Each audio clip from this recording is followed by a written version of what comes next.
In the Vatican, a third city-state was officially created in 1982.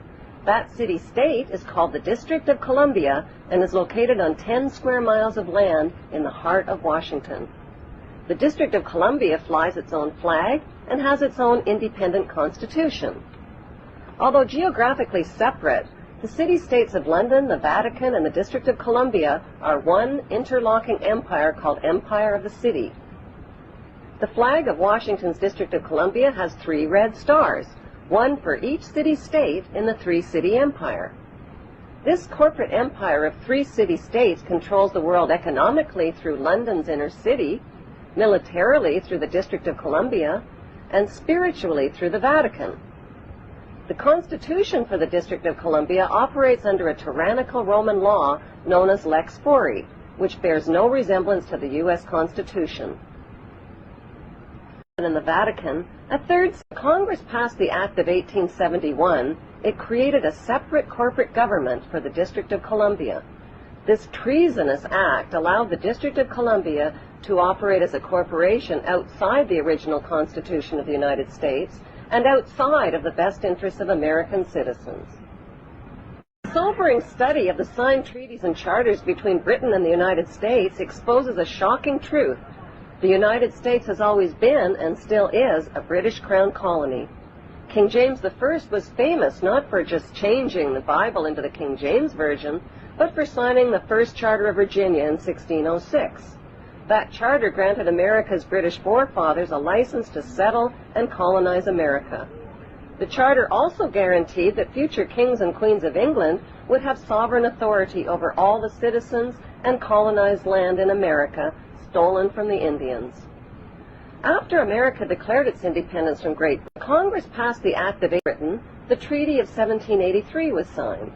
That treaty specifically identifies the King of England as the Prince of the United States and contradicts the belief that America won the War of Independence. Although King George III of England gave up most of his claims over his American colonies, he kept his right to continue receiving payment for his business venture of colonizing America.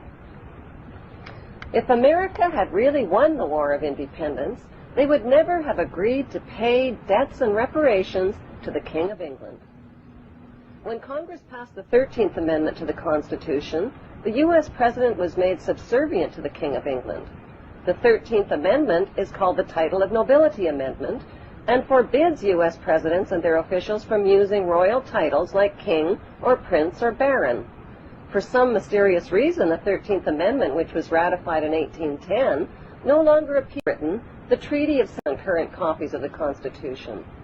America's blood-soaked War of Independence against the British bankrupted America and turned its citizens into permanent debt slaves of the king. In the War of 1812, the British torched and burned to the ground the White House and all U.S. government buildings and destroyed ratification records of the U.S. Constitution. 1 century later, a corrupt U.S. Congress committed the biggest theft in world history. They passed Paul Warburg's Federal Reserve Act in 1913, handing over America's gold and silver reserves and total control of America's economy to the Rothschild banksters. Most Americans still believe that the Fed, or Federal Reserve, is the government. It is not. The Fed is a privately owned banking system whose majority Class A shareholders are the Rothschilds, Warburgs, Kuhn and Loeb, J.P. Morgan, Rockefeller, Israel Seif, and the Lehman Brothers. This is current copies of the Constitution. America's blood-soaked private banking cartel is the Fed and is never audited and never pays taxes. They print and design America's money, which displays their symbols of an Egyptian pyramid, a Masonic all-seeing eye, and the words, "In God we trust." Who exactly is the God they trust? They also collect American taxpayers' money through the IRS. Then they loan it back again with interest to pay for roads, bridges, and other public. Most U.S. citizens believe that the United States is a country and that the President is the most powerful man on earth. The United States is not a country. It is a corporation, and the President is President of the Corporation of the United States. He and his elected officials work for the corporation, not for the American people. Since the United States is a corporation, who owns the corporation of the United States? Like Canada and Australia, whose leaders are prime ministers of the Queen, and whose land is called Crown Land, the private banking cartel is the United States is just another Crown colony. Crown colonies are controlled by the empire of 3 city-states. At the center of each city-state is a towering, phallic-shaped stone monument called an obelisk that points skyward. In D.C. city-state, the obelisk, known as the Washington Monument, was dedicated to Freemason George Washington by the Freemason Grand Lodge of the District of Columbia.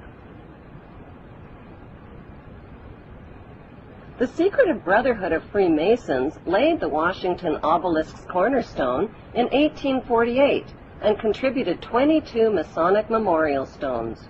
250 Masonic lodges financed the Washington Monument obelisk, including the Knights Templar Masonic Order.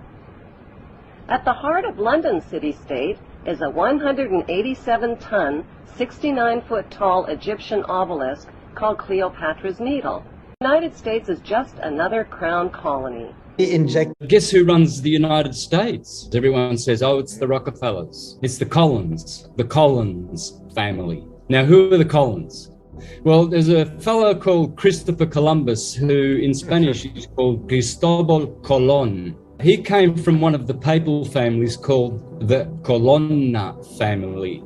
And they were the enemies of the Orsini family, who considered themselves to be the Maxima family. The Rothschilds and the Windsors come from the Orsini family. The Orsini and the Colonna were fighting in the Middle Ages to be popes. One pope finally comes along in history and says, right, you've got to stop this fighting amongst yourselves. He said, one of your family has to marry one of their family, and you have to make amends, and we have to make a papal bull, and we have to work together. And from then on, the Collins family becomes Columbia, District of Columbia, the Knights of Columbus, Columbia Pictures, British Columbia, Columbia in South America, and the Collins family still runs America. Thank you, Christopher Collins, otherwise known as Christopher Columbus. The Pope says he's Christian. Of course he has to. He's Christian, right? He's a Freemason. He's a Muslim. He's a Jew. He's all of those things because those families run all those corporations. Islam, Judaism, Christianity, from the point of view of the elite, is all one thing. It's all one demon. It's all one contractual egregore which they have created. I'll tell you who runs Islam. A Roman elite family called Pallavicini. There you will see millions of videos and articles showing you all the princes of the Pallavicini family going to Muslim country and teaching all of their highest priests. The Pallavicini family are teaching them. They run them. Palla is palace or Allah. It's Apollo, Saturn. When they say Pallavicini, well, vicini, vicinity, close by. So this is the family that is the close ones to Allah. They're telling you in your face. Who runs the Christians? The Rothschilds. Who run the Rosicrucians? The Orsini family. Rome is in the middle of the Americas. It's all a Roman corporation. Every time I see the Mexican flag, I see the Italian flag because it's exactly the same minus the Roman eagle. Rome, which runs Mexico, in fact, Mexico's the center, Mesoamerica, it's the center of the Americas. This is where the Jesuits came, installed their Inquisition. Mexico had a violent, vicious Inquisition. They're telling you in your face, if you know what you're looking for, they've got the eagle, the Roman eagle, right in the middle of the green, red, and white. Exactly the same as the Italian flag, which comes from the Persian flag, which is horizontally green, white, and red. Because the Roman elite families, the Farneses in particular, the Orsini, the Pallavicinis, Aldobrandinis, they're all from Persian. They're all Iranians. Is just There was a philosopher I think his name was Socrates, the powers that be, shall we say, in the government of that day in ancient Greece, they came to Socrates and they suggested that he might want to do away with himself. They didn't want to have to do it themselves, so they suggested he might want to commit suicide for the good of all the nation. Why? Why was the government so anxious to have Socrates dead and gone? They said that he was corrupting the youth of Greece. He was corrupting the young people. And what was he doing? He was teaching them. He was teaching young people the facts of life, how the world works, to question government, question authority, question with people around you. Don't just buy into anything because you're ignorant and ill-informed. Question everything. Begin to read and study on your own and begin to question powerful people, powerful governments. And so Socrates began causing young people to think too much. And eventually they had to get rid of him. He was too popular, so the government didn't want to kill him, so they just asked him to do it himself. Who is the Pope? He is the Emperor of Rome. Rome never died, never faded away. It became the Vatican. What is the Vatican? It is the priesthood of all of the old pagan religions of Rome, built upon the deception that they are Christian. Can man change the orders of God? Can man elevate himself above God? No. Then why did the Pope change the Sabbath from Saturday to Sunday, the venerable day of the worship of the sun Osiris? Why in the outer courtyard of the Vatican is there a temple of the sun, an obelisk, and a reflecting pool built as a fountain around the base of the obelisk? Because what we're talking about in Dealey Plaza and in Washington, D.C. exists also in the Vatican. And I'm not trying to insult Catholics, I'm just trying to tell you the truth. Who is the Pope? Most people don't understand the United States government is a corporation. It is a privately owned company. Who owns it? Oh, well, that's different. Now you're asking the right question. There's a world of difference between the United States and the word United States of America. Oh, really? United States of America is a republic. It's based on the bringing together of 48 separate countries. Each state is a separate country. And so you're crossing over from California to Nevada is like crossing over from France to Spain. Right. And so you can't do things in Nevada you can do in California. You can't do things in New York that you can do in Florida. The United States is the recognition of separate countries, but the United States of America means... Those are United States. It's a country. It's referred to as a state. When you go to court, there's a very big difference between a trial by jury or a jury trial. Doesn't mean the same thing. There's a very big difference between California state and the state of California. Doesn't mean the same thing. It doesn't? No, no. What's the difference there? Cal State is the state. We call California. That's the state. But state of California is different. That has nothing to do with California.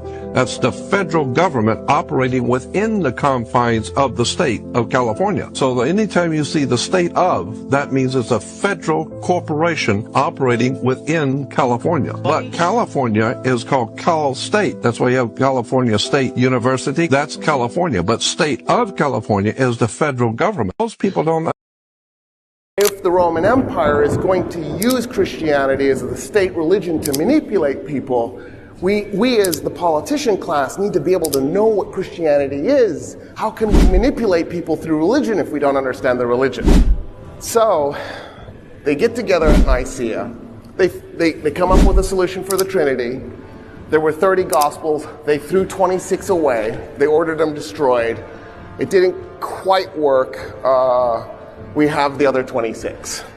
Most of them were found in Egypt by a farmer who was in the desert digging up phosphorus, and he hit a jar with his shovel, and he heard it crack. The 318 also had a conversation about one other problem, and the problem was how to understand Christ's nature on earth. If he was God, then how did he manage sin? for example. There was a guy named Arius of Alexandria. He was actually from Cyrenaica. Arius of Alexandria went, here's my suggestion. Jesus was God, pure God, total God. As a result, he was never tempted. Done. No sin. But the majority said, no, that's wrong. Jesus was God in a man's body. The body was tempted. Therefore, he did experience what it would be like to be tempted, but because he was God, he overcame it, and there was no sin. That became Orthodox doctrine. The other part became heresy. It's known as the Arian heresy. Either these men are following the book of Revelation. The book of Revelation is in the Bible. Mm-hmm. They're either following it, just like a plan, and bringing the prophecies in there to pass to manipulate and control those who believe in those prophecies and neutralize them, so to speak. In other words, if this is written in the Bible and God has ordained it, who am I to resist? It must come to pass, so I'm not going to try to stop it. Okay. What a perfect way to neutralize the opposition right off the bat. And I name this, Behold a Pale Horse, from chapter 13 of the book of Revelations. The fourth horse, the fourth horseman of the apocalypse is the pale horse. And I looked, and behold a pale horse, and his name that sat upon him was Death. And hell followed with him, and power was given unto them over the fourth part of the earth, to kill with sword, and with hunger, and with the beasts of the earth. And that is taking place now today. The fourth horseman is riding across the world now. Either this to blow your mind. Look at Ephesians 6 verse 12. For we wrestle not against flesh and blood, but against principalities, against powers, against the rulers of the darkness of this world, against spiritual wickedness in high places. Right, so that's the King James. Now look what it says in the Geneva Bible. This one is from 1560. This is before the King James. For we wrestle not against flesh and blood, but against principalities, against powers, and against the worldly governors, the princes of darkness of this world. And notice how it didn't use against again, which means the worldly governors are the princes of darkness of this world, and against spiritual wickedness, which are in the high places.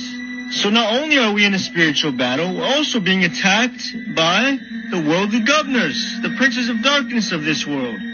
If you research why he had it translated this way, was because certain things threatened his authority and his power. He also removed all 15 books of the Apocrypha, which are all in the Geneva Bible. King James literally banned the Geneva Bible, and it was for a reason. The Geneva Bible came before the King James. Let me know if you guys want a part 2 where I expose more of the... The Catholic Church, the Roman cult, has been very, very, very busy in the last couple of thousand years. We had the empire. Rome was a republic, became an empire. Just like that, overnight, they killed Julius Caesar, bang, Augustus. This empire is our enemy. It has morphed as it's gone through the ages. What the Catholic Church did in 1302, Pope Boniface VIII was a contemporary of Dante Alighieri. Dante Alighieri condemned this guy to the bottommost parts of hell for how wicked. So they got together, the Vatican and Prince Philip, and they destroyed the Knights Templar. Pope Boniface VIII in 1302 created the first express trust in history. What's a trust? The Crusaders were going off to Jerusalem, leaving their homes, their palaces and their riches behind. So they developed an idea. They would say to their most trusted friend, I want to hand over my estate to you in trust, and I'm off to Jerusalem, I'm fighting for Christ. So when I come back, you're my best friend, you're the best person to give my property to in trust. So he becomes the trustee, the owner of the property.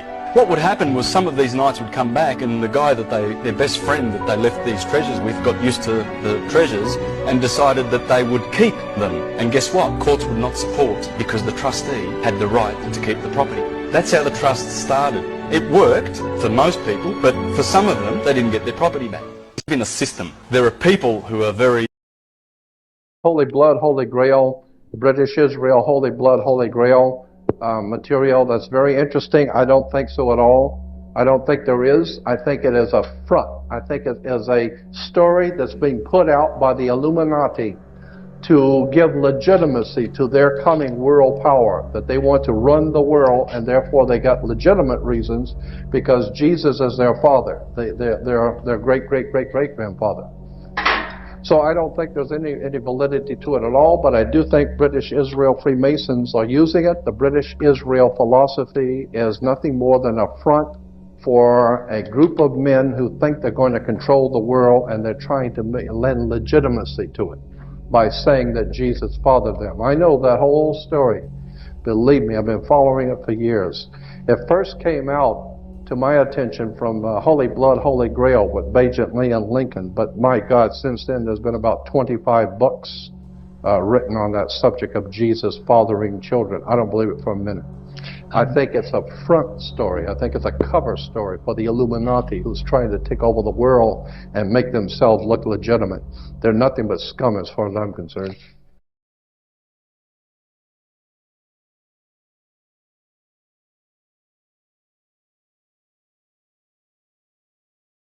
But I believe today the most serious evil organization on the face of the earth is the Vatican. You're talking the Knights of Malta, which gave us the 6 men who founded the CIA in America, were all Catholics, members of the Knights of Malta. When you begin to look at the banking fraternities in America, like the Bank of America, Union Bank in California, all of these people who founded these banks and today are running the banking establishment are all Knights of Malta, Catholic Masonry. All the kings and rulers in Europe rule by the divine right. It's called the divine right of kings. What are you talking about? Who represents divine to give the king the right? The Pope.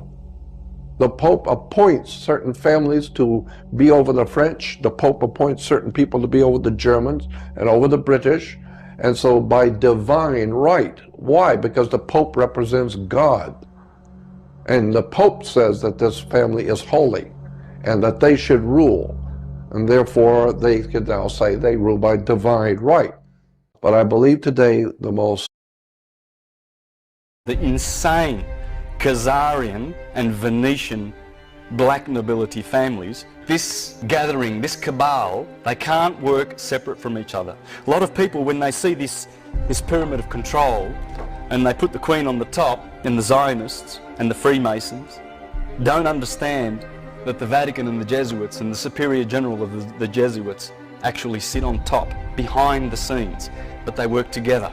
Then they have, that's the crown and the elite, insane families of the world who think they have better blood than the rest. And they have their think tanks, then they have their financial control system, world resource control, world population control, and there's a little sheep down the bottom called debt slaves. We're all indebted. And we all bleed financially because they're taxing your wage. You go to work and you get taxed. Half of it goes to the government. I'm not allowed to expose everything here, but if you dare to face the hidden truth, then check the link in my profile. You won't regret. First watch the video, then let me know how you feel in the comments. Wake up, America. In this country, of every state, is 2 states. You have the state of Nevada and Nevada State. You have Cal State, California State, and State of California. Not the same thing at all.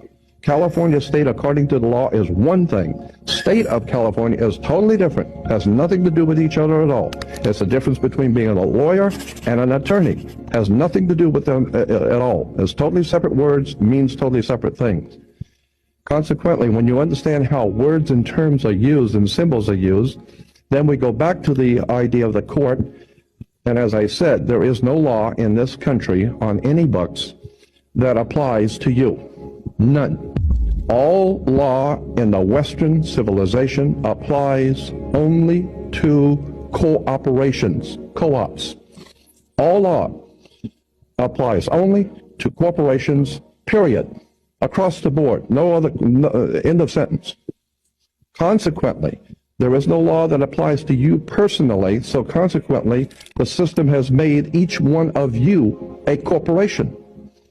And how now do you distinguish which one, when someone's addressing you, that they're addressing you as the one that your mother gave birth to, or the corporate you. Very simple. According to British law, when you sign your name, upper and lower case, that is applying to your body. Your flesh and blood self is spelled, according to British and American law, upper and lower case, capital letter, lowercase. That's you, your personal self. There is no law that can be applied to an upper and lowercase name, period. No law at all can be applied to an upper and lowercase name because there is no law over you.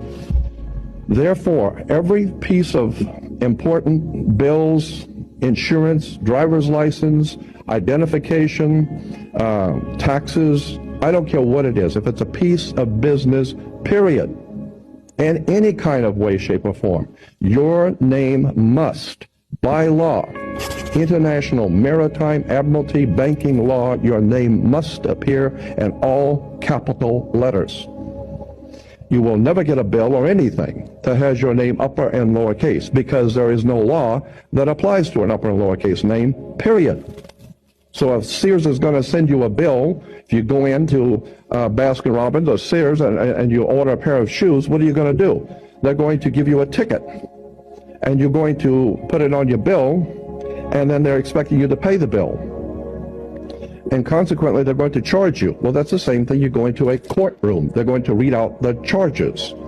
And the cop gave you the ticket, and you have been charged with speeding or whatever. And therefore, you have to pay the charge. Well, once you understand that in America... This is a picture of the man who wrote the King James Version of the Bible, or at least he's given the credit for writing it. He was a supreme slave master, King James. In fact, it was King James who threw slavery into high gear. In fact, it was the slaves were brought to Jamestown. They named, in 1619, they named the place where they brought the first slaves after King James, the Bible man. Okay, so we have to start really looking at these things. Of course, King James dealt very, very highly in witchcraft. Most of us are familiar with his book, the Bible, but how many are you familiar with his other book? Is there anybody in here familiar with his other book? He also wrote a book on witchcraft. And this is a library book, so I didn't write it or anything, but you can send the pictures back up here, because I need to keep them together. Thank you. Oh, okay, send them around this way. This is a picture, this is a copy of King James's book on witchcraft. Particular book on witchcraft, he deals with the art of imitation. See, the media is all about imitation. Children were often the victims of witches. So we have here, now these are not black people on this picture. These are Europeans. And they are doing their, sacrificing children. You will see a nun kneeling, and you will see, but they're kneeling at the behind of a goat. This is a picture of the man. So I just made a video how all the presidents are related to Robin Hood. Not Robin Hood. I meant Robin Hood's nemesis, the King of England. Somebody said, nah. Barack Obama's not related to Robin Hood. I mean the King of England. Not Robin Hood, the King of England. And did you know that this King of England is the historical nemesis of Robin Hood? No joke. This is like history. We thought it was just the movies, fairy tales. No, it was real life. The evil King John was the nemesis in history of a Robin Hood. And yes, Mr. Barack Obama is related to him. And let me show you. It should be noted right away that unlike the vast majorities of African Americans, there is not a drop of blood of American black slaves in the veins of Barack Obama. Did you hear that? Not a single drop, but there is a lot of royal blood. So it is true. Whenever you look the presidents up, all of them are related to King John of England, except for one. His name is Martin Van Buren. Nobody's ever heard of him. Don't worry about it. All the presidents you have heard of, Obama, Bush, Trump, they're all related to King John of England. So whenever they're trying to tell you that the British were coming, the British have been here. And yes, it's even Obama.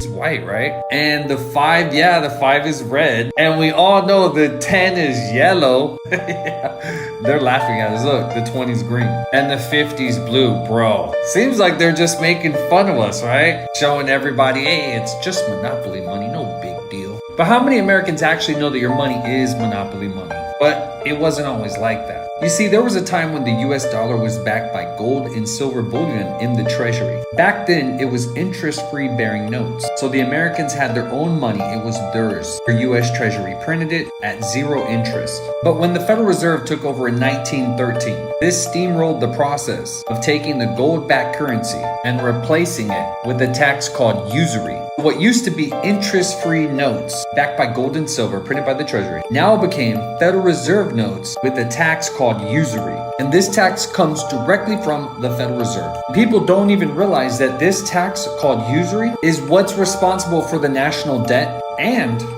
inflation. So people don't realize, but whenever you break it down to common sense, watch this. The government says we're going to print $1.5 trillion of monopoly money. We're going to charge you an interest rate. It's going to cause more inflation. As soon as they print that money, your grocery bill goes up for your necessities. So that means that you are responsible to pay higher fees every time they print more money. That means you back the money. Not gold, not silver, but your labor. So if they keep printing more and you keep hearing them, we're going to print 1.5 trillion, we're going to give it to the aliens.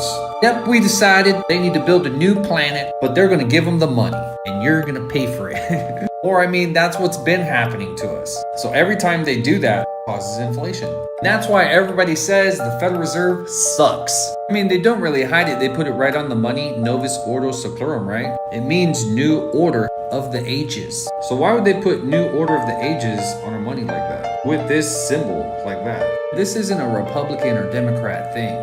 They seem to all participate behind the scenes. Now, in front of everybody, it's all business. I hate you and you hate me. Okay, we gotta make sure everybody else feels that way too. But behind closed doors, for example, check this out. 2004, George Bush took the lead in the presidential election as a Republican against Democrat John Kerry. Ooh, big win, right? Who is his 16th cousin? These cousins associated with the same English and French monarchs. So they come from English and French monarchs, both of these cousins. And they're also secret brothers in the infamous Skull and Bones Society. So you see, guys, it don't matter if they're Republican or the Democrat. All that shit, that's for us. Behind the scenes, they bros. They in a secret club and you ain't in it. Sorry, guys. Wish you could join, but you know you gotta be born into that stuff. So now you know how the 16th cousins print our monopoly money. Your ATM is safe. Your banks are safe. There's enough cash in the financial system. And there is an infinite amount of cash at the Federal Reserve. An infinite amount of cash at the Federal Reserve. An infinite amount of cash at the Federal Reserve. Before we go, here's the difference between a Federal Reserve note. This is monopoly money, the ones that say that. And here's our old silver certificates. And here's the old gold certificates. Interest-free money. No national debt. This is your constitutional money. This is not constitutional based. If you read Article 1, Section 10, it says the money must be backed by gold and silver. This is not. This is a violation of the Constitution. The reason nothing changes is because the people do not know their rights. They don't know and therefore they accept it. When you accept this, it becomes law because you are governed by consent. Cornerstone of governed by consent means you can take a constitutional right, as in having your money backed by gold and silver, to protect against inflation, and all that can be inverted if the laws are changed and you fail to take an action. This is exactly when you break a constitutional right. Strip the knowledge, put them in debt. Now we're a bunch of damn debt slaves. So even though it sounds bad, it's not that bad. Basically, we just have to all learn our rights and we all have to stop being divided. See, what that does is it creates a reality, a new truth. You realize it's not your fellow man. Even if they've been lied to, even if they're indoctrinated, it doesn't matter. Because you see a bigger picture, you can see the hands of manipulation. That causes a level of awareness for your fellow man. So even if they are wanting to fight and act out of character, you don't have to. Your choice is to join them. You don't have to. Having the higher awareness of this, seeing the hands of manipulation, will bring about a unity and a creativity that only you can have. So you have to see the bigger picture. And how do the systems work? How do we get our money? And people should know this, and nobody knows. I'm like, they tricked us. They tricked all of us with a couple Cokes and a damn baseball game. I'm like, bro, Then when you get older, the Cokes turn to beers. So you just stay occupied and entertained your whole life, never being able to see the bigger picture. This is just a little bit of the indoctrination or entertainment. Just many things and tools that they use against us. The most important tool that they use against us is they get us to fail to take action. Everything is always told and indoctrinated in a way that we give our power away and we never exercise our free will. We always give it and elect it to someone else. But shouldn't it be that we all just learn our rights, stand for one another, and be able to restore the systems that are broken? It's not the people, it's the systems. Systems can be overhauled. The structuring can be restored back to the republic. Government will shrink, taxes will shrink, but that only comes through knowledge. Any other way, they divide and conquer us and pin us against each other. So I never said it's easy, but you want to be the change or not? What do you want to do? If you do nothing, it stays exactly the same. If you do something and you be the change, you never know what it could be. You can start stepping into that person, that people that you're meant to be, and who knows? Sky's the limit, you can be anything. So be the change you want to see, and let's get rid of this monopoly money. State Nationals rock.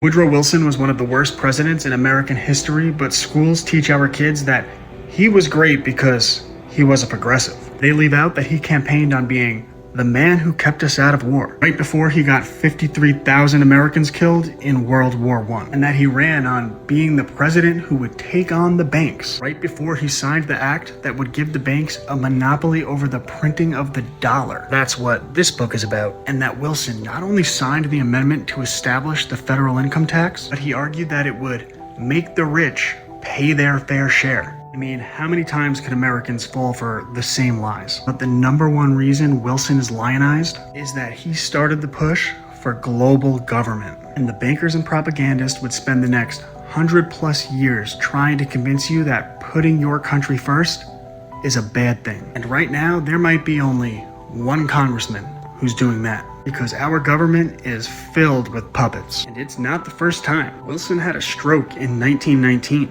And do you know who ran the country after that? His wife, Edith Wilson. I love historical parallels. Check out my books on how information is controlled, the history of fake news, rights fundamental to being an American, the corruption of the banking system and the food system, and so much more. ClassicalLearner.com. The Vatican signed a contract with King John in England. I think it was in the 12th century. It was said that God created the earth and all life on it, and that God, according to the scriptures, gave the earth and all life on it to Jesus, his son. And so therefore Jesus is the owner of not only the earth, but all life on it. But since Jesus is not here right now, he's busy elsewhere, somebody has to take care of the possession of the property. So consequently, the Pope, obviously, he would be the right one to do it. And if you got a problem with that, he'll cut your head off. So consequently, the Pope became known as the Vicar of Christ. And consequently, he will give over the whole kingdom of the world to Jesus when he comes back. But he ain't here yet. And since he's not here yet, the Pope will run the world. Consequently, all the world will come under the British domination for the Vatican. Because the Vatican has nothing to do with all this war and bloodshed killed. They just pay everybody else to do it. And this is why the Union Jack flag. The Union Jack flag, look at the flag of the British flag. You'll see the cross of St. George. And then a crisscross behind it, the cross of St. Andrew. This is why the British have always been called double-crossers. Because it's a double cross. They are a bunch of double crossers. They have ripped off, screwed over, left for dead all races and peoples of the world. Who are our enemies? We all know it's the globalists. They run what's called the New World Order. The New World Order began with Copernicus and his globe model, hence the global agenda, globalists, the global community, global governance, global economy, global lockdowns. Now we can see how the UN and the whole world is pretty much, except for countries like Tanzania and a few other African countries, saying no to this New World Order, which is based on the false idol of the globalists. And I wonder who Copernicus dedicated his book to, since he was a Jesuit, and the Jesuits were founded 2 years before. He dedicated his book to Pope Alessandro Farnese. Farnese is the family that began the Tuscan Empire, the Roman Empire. They're Persians. Well, it's in the word. Farsi is the language of Persia. They are Farnesi. And the Medicis come from Media. The Medes and the Persians were the enemies of Rome for hundreds of thousands of years, and Greece. They are the Medicis. They run the media and the medical pharmaceuticals. Who are our enemies? This is where most of the trouble began, because all of this stuff that I've presented here, it's all been absorbed by the Catholic Church. They made a claim in 1302 in Unum Sanctum, written with blood on the skin of a kid. Do your homework about kid. We call our children kids. On the skin of a kid, and then they put it in their vaults. They curse it with their black magic, satanic black magic, and then guess what? There's no one around to challenge that claim. Subsequent to this papal bull, which says basically, you can check it out on Wikipedia, Unum Sanctum, the papal bull, it tells you that the Catholic Church basically put on that with blood, that they own the world, all the chattel, all the souls, all the titles of properties and everything, and that's that. And that's how they've been doing business with their Jesuit army ever since. And they turn up in court when you go to court and you think you're getting justice. It's a business. It's all corporate. It's a corporate monstrosity. And remember the word corpse, that's all it is. This is not a republic or anything like that, or a constitution. You have no rights, but remedies are coming. This is where most of the trouble begins. Who are our enemies? We all know it's the globe. Everyone's waking up. The whole planet's awakening. There is a huge shift of consciousness happening on the planet. Whether you're aware of it or not, I started waking up, realizing governments were corrupt. I fought the system. Article 61 is a legitimate law in the Kingdom of England to say, if you're not happy with what the government's doing, you can just say, oh, that's not for me, thanks. Is that real? That's a real thing. The legal system is a man-made technology designed to control masses. I got arrested 27 times in 3 years. I got 6 cars crushed, and I went through the entire process, courtroom after courtroom after courtroom, learning the legal language. I always ask the police one question: do you have a degree in law? No. Then why would I listen to you? Are you legally trained? No. Then how are you enforcing the law? Well, I started negotiating with judges. But they know what you're doing? Yeah. But I also know what they're doing. So, like, checkmate. The government have insidiously invited themselves into every aspect of our life, and that's why it seems like we're in a spider web, we can't get out of it. Capitalism and healthcare shouldn't be allowed to exist. You shouldn't be allowed to capitalize on illness. That's horrible. And I want to live on a planet with loving people. That's the truth. I want to live on a planet where people aren't doing everything for themselves. So let's get more uplifting, inspirational, and excited people about life in politics. If you had children, would you not sign the petition? Absolutely not. Why would I give my children, my living, breathing, conscious, spiritual, intelligent being that I've co-created with my partner, why would I then give it to a crown corporation government? The block capital name isn't who you are, right? So if it's a block capital name, Mr. Thailand Tamel, right, on a piece of paper, that isn't who you are, it's just a piece of paper. So when they summons you to court, they're summoning the account holder of this account. Now, if you disassociate with that account, that's not who you are. They need you to go into the court and say, oh yes, I am the trustee to this account. And they go, oh great, you're now liable for everything. But if you go in and say, no, I'm acting as a beneficiary to this account, not the trustee, they go, oh yeah, well, you know about that, do you? Yeah, I know that I'm the beneficiary of the state account, not the trustee, so I'm not liable for anything that goes on in this account. That's an account name. So if you go in as the trustee, oh yeah, that's who I am. This is, yeah, I'm the trustee, right, prison, fines, court time, you got to do as you're told. But if you go in and say, I'm acting as the beneficiary of this account, not the trustee, they go, oh, okay, but you're the trustee. In those words? Yeah, just like that. Don't stand when they say stand, don't say your name when they say your name. The people who run the courts are chess masters at language. They got legalese language and there's regular English. And you think it's all just one language. But they're speaking to you in legalese and you're assuming it's English. So when they say summons you to court, summons means invitation to court. It doesn't say you have to go. So when you say, oh, I've been summoned to court, you're actually, oh, would you like to come to court and play business with us? No, thank you. I'm not the account holder of this thing that you're doing. I'm over here living a human life where there's no rules. The block capital name. In today's episode of things that seem simple but are actually really weird, Passports. The concept started as far back as 450 BC and evolved slightly by the 19th century when people were given authorized travel documents when passing through shipping ports, so passport documents. But this modern little booklet format with the serial numbers and codes and stamps and such, this was introduced and standardized by the League of Nations in 1920. So this is only 100 years old. And did you know that since then there have been only 4 people who don't need one of these? Japan's Emperor Naruhito and Empress Masako, and UK's King Charles and Queen Elizabeth. Well, she's dead now, so only 3 people. I mean, even mummies needed one of these. In 1974, a valid Egyptian passport was issued to the mummy of King Ramses II when it was being flown to Paris for restoration. It included a photo of the mummy's face, and under occupation, they wrote King Deceased. I mean, if you're into weird history, look into passports. You're not going to be disappointed. So I'm sitting here trying to edit this video and something just felt off. So I decided to go over all my sources, and turns out that even though the mummy was issued a passport, that image was a viral fake. And I got fooled because I got my information from a National Geographic article. I'm leaving this disclaimer in as a shameful reminder for myself to always double check my sources. Apologies, folks. National Geographic. Leadership in government is political power, and political power is an official form of antagonizing the people. Politics are. Politics are rules imposed upon the people.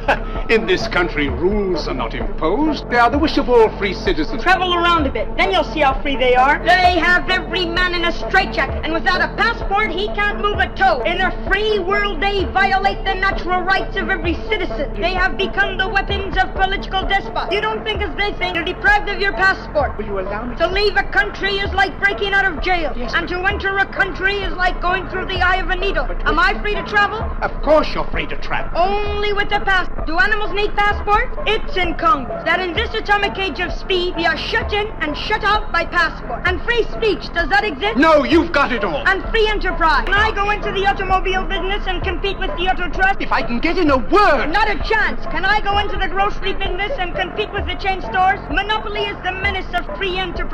Leadership in government is... Alexa, didn't the United States of America Corporation go bankrupt in 1933? Yes, the United States Corporation went bankrupt in 1933. What you're about to see is just a dream I had about a conversation with Alexa. None of it is true or real, so just keep that in mind.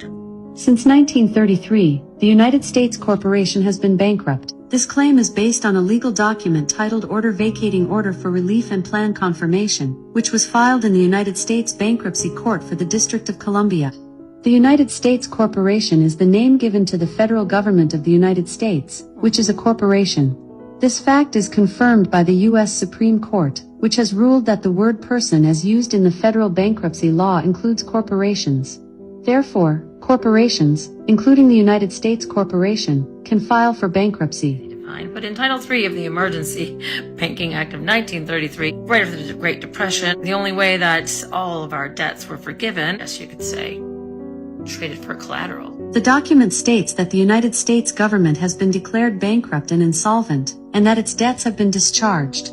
But the debts were discharged based on collateral. It's important to note that this bankruptcy only applies to the United States government, and not to individual citizens of the country.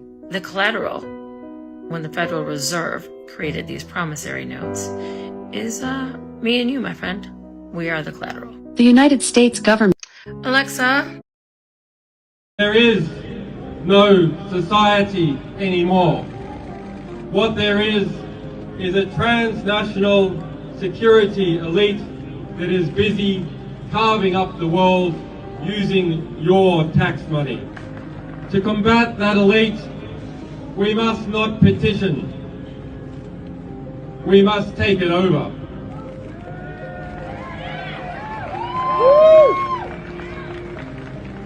We must form our own networks of strength and mutual value, which can challenge those strengths and self-interested values of the warmongers in this country and in others that have formed hand in hand an alliance to take money from the United States, from every NATO country, from Australia, and launder it through Afghanistan launder it through Iraq, launder it through Somalia, launder it through Yemen, launder it through Pakistan, and wash that money in people's blood.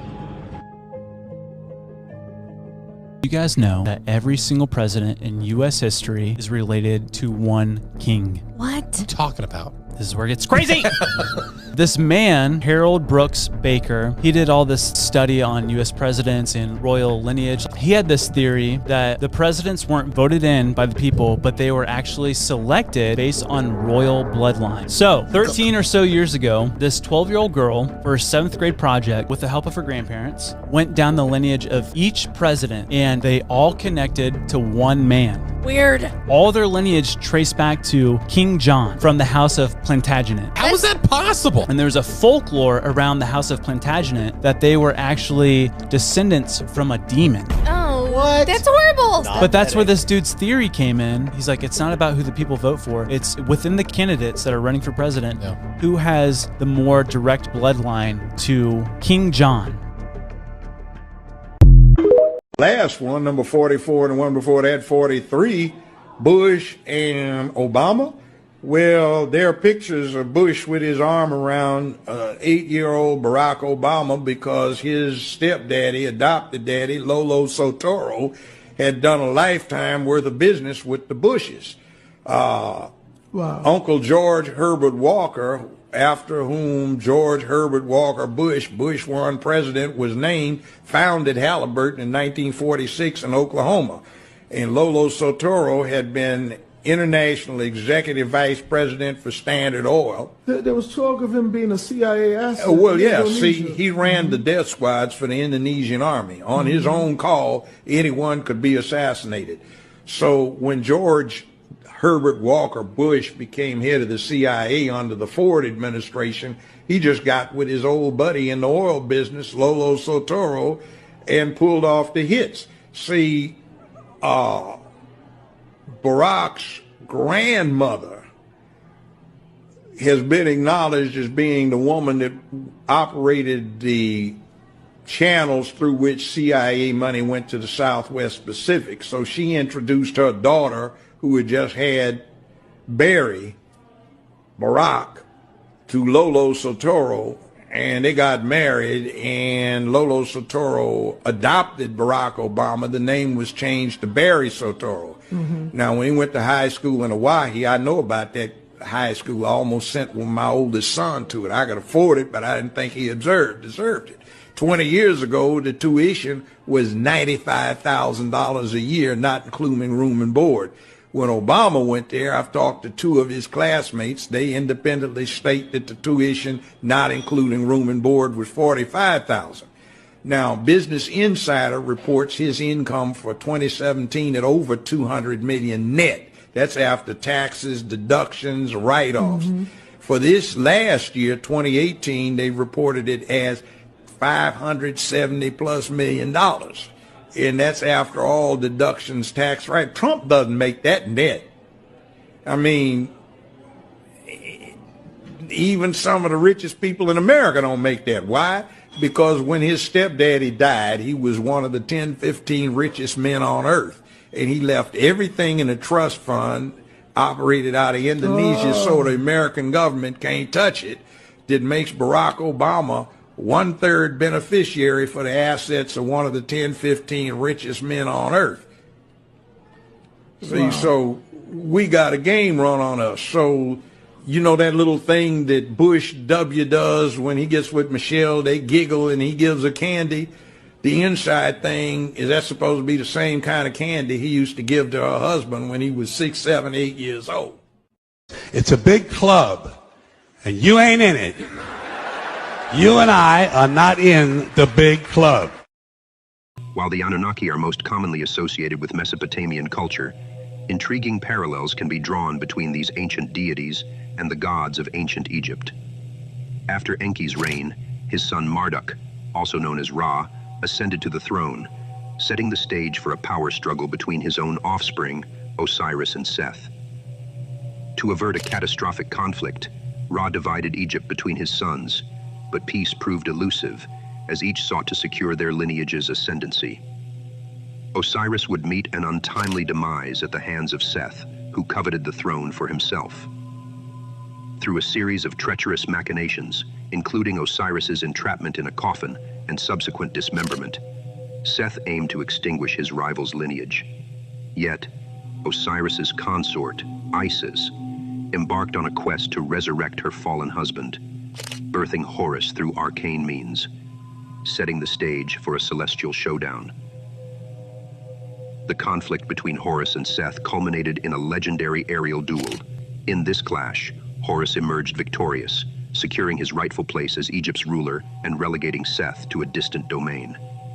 Thus, the reign of the Anunnaki in Egypt came to an end, paving the way for mortal pharaohs to ascend the throne. As civilizations rose and fell, the influence of the Anunnaki persisted, shaping the course of human history. In ancient Babylon and Egypt, the divine bloodline held sway over rulers and pharaohs, guiding the destiny of empires and dynasties. References to the Anunnaki can be found in the annals of Egyptian mythology, aligning with biblical accounts of Hebrews living in Egypt.